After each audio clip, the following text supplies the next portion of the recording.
Hi friends, welcome back to our channel. ఈరోజు మనం గోంగూరతోన 2 recipes ఎలా ప్రిపేర్ చేయాలో చూద్దాం. ముందుగా ఒక కడాయి పెట్టుకొని అందులోకి ఆయిల్ వేసుకొని పచ్చిమిరపకాయలను వేసుకోవాలి.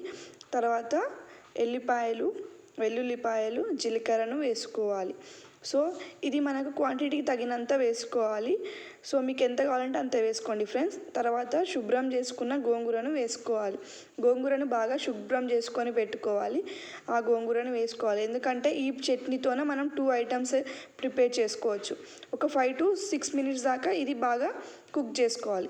దీంట్లో వాటర్ అస్సలు యాడ్ చేయకండి ఫ్రెండ్స్, ఎందుకంటే ఇది కొంచెం నిల్వ ఉండే పచ్చడి.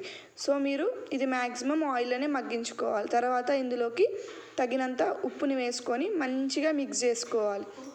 సో ఫైనల్గా మనకు ఇలా మొత్తం దగ్గరికి అయిపోతుంది ఫ్రెండ్స్, మనం వేసుకున్న గోంగూరనంతా. ఇది ఒక మిక్సీ జార్ తీసుకొని ఈ మిశ్రమంని ఒక మిక్సీ జార్లోకి వేసుకోవాలి. సో వేసుకున్న తర్వాత ఇది ఫైన్గా పేస్ట్గా ప్రిపేర్ చేసుకోవాలి. ఈ పేస్ట్ని మనం తాలింపు వేసుకొని గోంగూర చట్నీ లాగా కూడా తినొచ్చు.